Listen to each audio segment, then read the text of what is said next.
Bonjour tout le monde, donc on va voir un exercice sur les états d'équilibre. Donc c'est un rappel de cours en toute simplicité.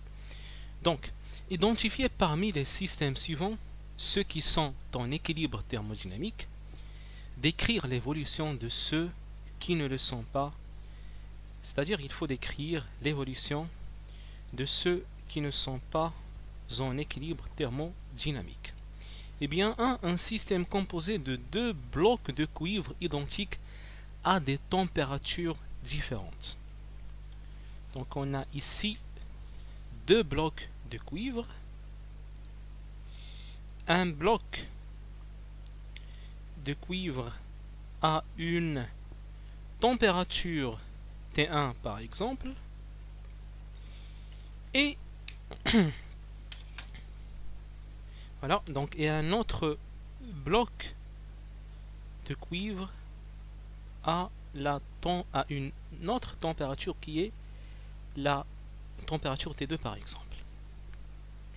Donc il faut savoir que j'ai ici la température de l'extérieur. T extérieur, T extérieur. Eh bien, ça c'est pas un équilibre thermodynamique, bien sûr.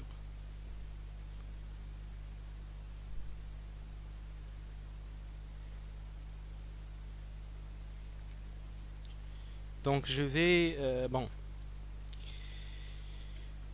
puisque j'ai un système, on a dit, donc il faut que, on va dire que ces deux blocs de cuivre sont en effet en contact. Ou plutôt c'est comme ça, voilà. Donc et ça, c'est notre système. Il n'est pas isolé thermiquement ou quelque chose de ce genre-là.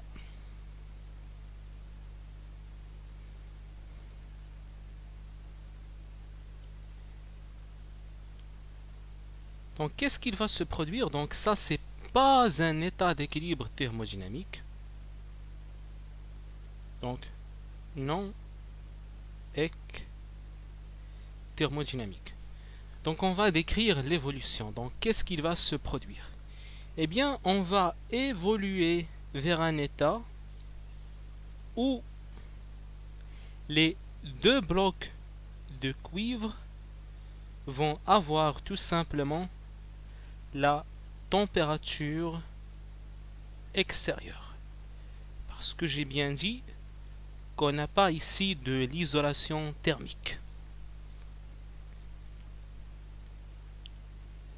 Donc, évolution ici, évolution vers un état d'équilibre. Maintenant, on a un mélange d'eau liquide et de glace à la température de 0 degré et sous la pression atmosphérique. Donc, vous avez ici de l'eau avec on va dire avec de la glace. Voilà un petit peu de glace ici.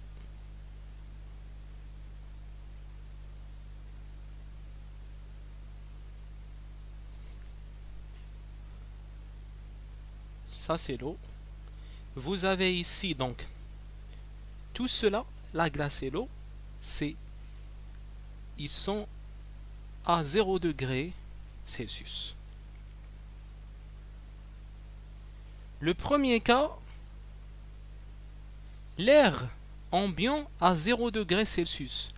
Donc on est par exemple en Alaska et à une température par exemple, la météo nous dit qu'en Alaska on est à 0 degré Celsius. Donc on part en Alaska et on dit que l'air ambiant il est à 0 degré Celsius.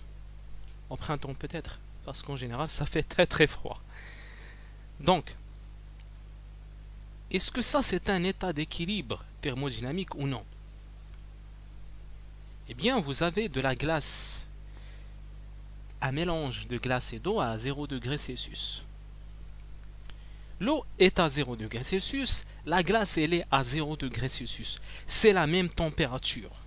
On ne va pas avoir des changements de...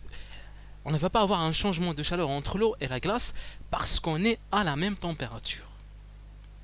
La même chose, on ne va pas avoir de changement de chaleur entre l'air ambiant et la glace et l'air ambiant et l'eau parce qu'ils sont à la même température. Donc les choses vont rester comme ça. Mais hélas, si je vous dis que l'air ambiant ne serait-ce que à 0,5 degrés Celsius, eh bien là c'est une autre chose. Qu'est-ce qu'il va se produire? Eh bien la glace d'abord va se transformer en de l'eau. Toujours à 0 degrés Celsius. Quand la glace va disparaître, c'est à partir de ce moment-là que l'eau entière, bon bien sûr avec la glace qui s'est transformée en eau, on va avoir seulement de l'eau maintenant à 0 degrés Celsius. À partir de ce moment-là, on va avoir l'eau qui va atteindre la température qui est de 0,5 degrés Celsius.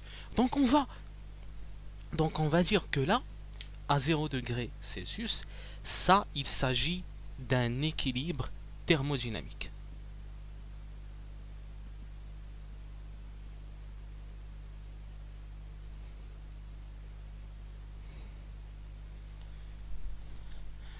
Alors, ne serait-ce que dans un autre cas, donc écrivez ça, c'est un équilibre thermodynamique. Si vous avez maintenant à 0,5 degrés Celsius, ou je vais dire 1 degré Celsius si vous voulez, eh bien ça, ce n'est plus un équilibre thermodynamique. Donc, le processus qui va y avoir ici, on va avoir donc une évolution.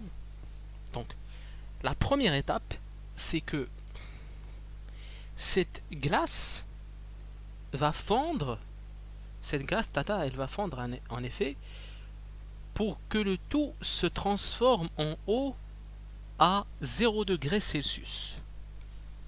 En effet, qu'est-ce qu'il va se produire? C'est que l'air ambiant qui est à 1 degré Celsius, il va céder un petit peu de sa chaleur qui est en effet, pour ce petit système, elle est infinie. Je dis relativement à ce système, la chaleur de l'air ambiant par rapport à ce petit système, elle est très grande. Donc il va céder juste un tout petit peu de la chaleur à cette glace-là. Cette glace-là va se transformer en une eau à 0 degrés Celsius. C'est la chaleur de changement de phase qui est appelée aussi la chaleur latente. Donc on va avoir juste de l'eau. Donc ça c'est la première étape. La deuxième étape, toujours l'air ambiant, il va céder à cette eau un petit peu de la chaleur pour augmenter la température de l'eau à 1 degré Celsius. Et là, on va voir un équilibre thermodynamique finalement.